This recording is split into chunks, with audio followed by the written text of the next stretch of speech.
Welcome back to the Peckish Pagan. How's it going? Long time no see. This is going to be a hot take video. It's one of those things that kind of started out small and snowballed into many things. And I'm like, okay, nobody's addressing this, so I want to address this. I am not telling anyone to change their practice. I'm not even really trying to sway anybody's opinions. I simply have the time and I feel like popping off about some stuff. Now, one of the things that I won't be talking about is something that I actively don't talk about for specific reasons. I will be talking about some social issues, but there's one that I'm not going to be talking about.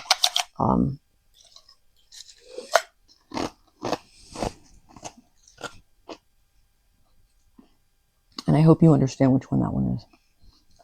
If not,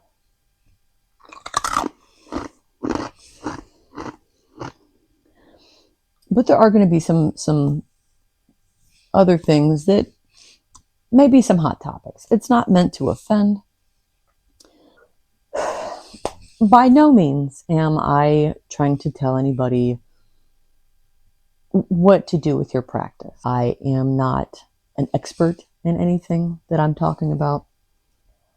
I'm also not directing this towards anyone specifically. Again, this is just stuff that I've noticed happens wholesale. It might not be for you, and that's okay. Nobody's forcing you to watch. All I'm really saying here is that if you feel like getting rowdy, just go clean your microwave. Basically, what I'm talking about is a lack of discernment that, to me, ends up coming off as performative. Sometimes there seems to be a focus on what people think they should be saying instead of what's actually important. The first place that I noticed this was in candle magic videos. And everybody nails that safety disclaimer. Never leave a burning candle unattended. Like, we all know it, right? And that's great, because candles are actually responsible for 2% of all structure fires. Where the lack of discernment comes in is that I've seen some people, these same people. I haven't done a candle video, but I have done cooking videos, and I didn't put a safety disclaimer there, despite the fact that cooking fires are responsible for almost half of all structure fires in the United States. So it's just that, are we worried about liability? I don't know where that comes from. And I get that there is a sense of safety that you want to have in that situation, but are you really doing your audience a service when you're advocating for safety in one area that is justifiable, but not in another area where you actually should be, because there is a higher risk? If you're not worried about the risk, then why do either? The next place that I noticed that this happens is when people shit on Wicca. Fucking stop it. And not just because they've laid the path for you to put glitter and piss in a jar and call it a practice, which, if that's your practice, that's totally fine, but that does not give you the right to shit on Wicca. You're actively trying to marginalize a tradition that you clearly know nothing about, to validate the shiny new thing that you prefer. If you feel like you have to try too hard to fit into a tradition, or maybe the rigid structure just isn't for you, or some other thing that's important to you, that's fine. Maybe it's just not for you, and that's okay. Just don't be a dick about it. I'm not Wiccan, and I've never been Wiccan. I took one look at a photo of Gerald Gardner, clocked the vibes, and opted out. I still studied a solitary path, but I didn't marginalize the entire tradition. Maybe I feel this way because most of the books that were available when I started out on this path were books about Wicca. Maybe reading all of Scott Cunningham's short descriptions forced me to expand on his definitions so that I could effectively advance my own practice, instead of developing an insatiable appetite for a buffet of knowledge that has been laid out in front of me, while I struggle to advance my practice in meaningful ways, because all I do is consume it without digesting. Who do you think your favorite authors are inspired by? Wiccans. If you're going to shit on Wicca, go take a seat next to the red hats that are calling Republicans rhinos, and fourth wave feminists that shit on first wave feminists. Speaking of feminism and Wicca, another thing I've noticed is that there are actually grown-ass people who, because someone back in the 70s, a Wiccan back in the 70s, said that men can't allow it in, and now they're persecuted forever, somehow, from all traditions. I've seen people vaguely refer to 90s authors as extremely exclusionary. Now, I read a lot of books in the 90s, and I don't know what the fuck they're talking about. I've even asked for clarity on a couple of occasions, and the only answer I got was a non-answer. So, honestly, if Wicca is that appealing to you, just start your own tradition. Otherwise, your discomfort is not proof of exclusion. Speaking of exclusion, let's talk about apothecaries. Calling my herb collection an apothecary is like calling my refrigerator and cupboards a grocery store. Apothecaries are a person, and by extension, a place. An apothecary is not actually a collection of herbs and definitely not spell ingredients. This misnomer kind of started back in the 70s during the herbalism revival and the resurgence of apothecary cabinets, with the mistaken belief that an apothecary was a type of cabinet instead of the person that the cabinet belonged to. So what's the big deal? How is that exclusionary? Well, apothecaries took the first step in taking medicine from the kitchen and turning it into an exclusionary system that eventually became our modern day pharmaceutical industry. The recipe books that have all of the folk medicine and folk magic recipes that we all long for right now were bought and sometimes flat out stolen from the herb women and ladies of the house that maintained food as medicine. Keep in mind too that these were not the poor women of the town. Poor people in the 17th century did not know how to read and write, so they wouldn't have had books. Their traditions were passed down orally. Some of these people were actually nobility though, but even that wasn't enough from greedy money grubbers trying to exploit them. Those greedy money grubbers were called apothecaries. They had a lot of success in discrediting the women they were exploiting and the very information they were trying to profit from. To this day, people still try to discredit this practice, as if aspirin doesn't exist because these women knew which tree bark provided pain relief, or what combination of herbs soothed gout or kidney stones. Some apothecaries turned their plights into witch hunts, and it didn't have to be that way. There is actually a book that has been written about this exact perspective called The Apothecary's Wife by Karen Bloom Gevrits. Gevrits?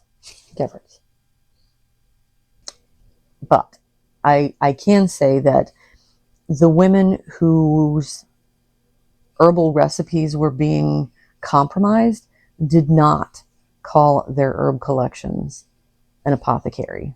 I don't call mine an apothecary either. Not because those women didn't, but because it's not an apothecary. Another thing I've noticed that content creators kind of meld the line on and will borrow from one or the other without really giving respect where it's due is Yule and winter solstice. Now, those can kind of tie together in a Wiccan tradition. They actually do. Like, it kicks off on the winter solstice. But Yule, as it was originally celebrated, took place during a time that they did not have the means to determine a celestial event like a winter solstice, so it would not have kicked off on the winter solstice. It was just a midwinter celebration. The winter solstice is actually a celestial event that can be determined if you have the right to us. The tradition of starting your Yule celebration on the winter solstice is deeply Wiccan. But I digress. So if you're one of the Wiccan shit talkers and you celebrate Yule in this way, please understand that not only are you a hypocrite, you're also appropriating from a tradition that you have actively tried to marginalize. Ew. But I digress. You can absolutely celebrate both at the same time. You don't have to celebrate either one. I even celebrate Christmas. But much like Christmas, these are historically separate holidays. I'll be honest, I like celebrating both at the same time.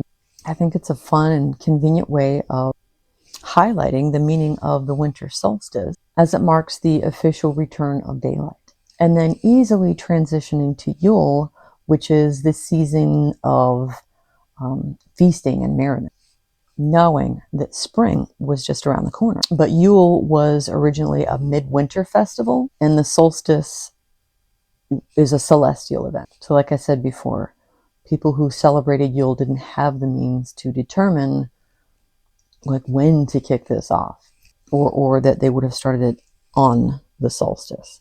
So it's just been a little frustrating to see all of that kind of lumped together. And I think that for newer practitioners, I tried to put myself in their shoes.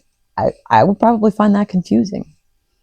They are absolutely separate, though. You don't have to separate them, but again, if you kind of tie those together, kicking Yule off on the winter solstice, understand that is actually a deeply Wiccan tradition.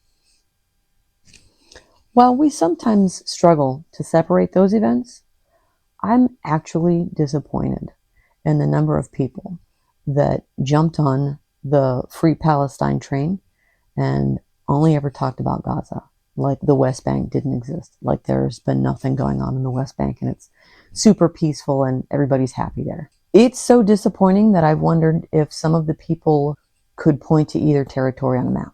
I've seen this run a cycle 3 times in my life, and every time it's the same. People talk endlessly about one territory while acting like the other one doesn't exist. That is how it continues. If you say Free Palestine, you should be able to have meaningful dialogue about both territories. Meaningful dialogue.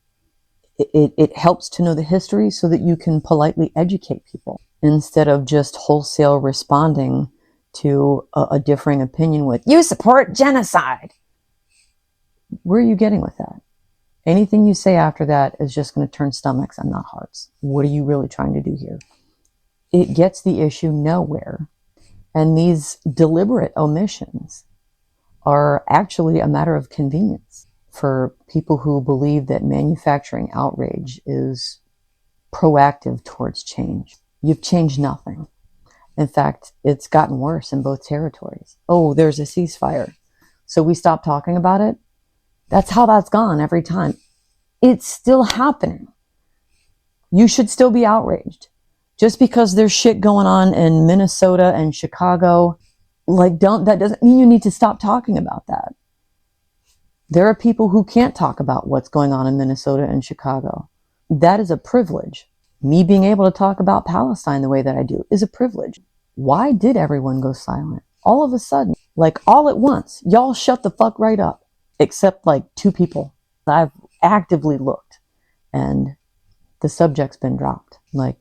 Maybe you found something else to move on to. Maybe it doesn't align with the aesthetic in your current era. I'm just saying, I have seen this so many times before, and it's truly disappointing because it's still happening.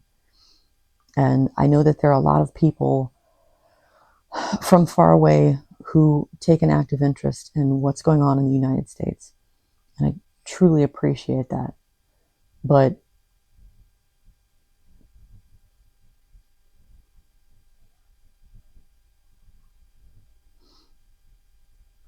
don't stop talking about it. There isn't a lot that people from afar can physically and actively do. And I know this because I am here in it, keeping the safety off, and that's the best that I can do. But thank you. Don't stop talking about it. If you truly believe in something in your heart, believe in all of it. If you're going to be concerned about someone's safety, don't just be concerned about their safety when they're lighting a candle. Be concerned about their safety when they're lighting their stove up too. Don't think that because you have forged this path that you're allowed to shit on people who have forged other paths. Take the time to really be aware of where terms and things come from. They're usually interesting stories. And whatever you do, don't stop fighting the good fights. And that's all I've got. Man, I popped off.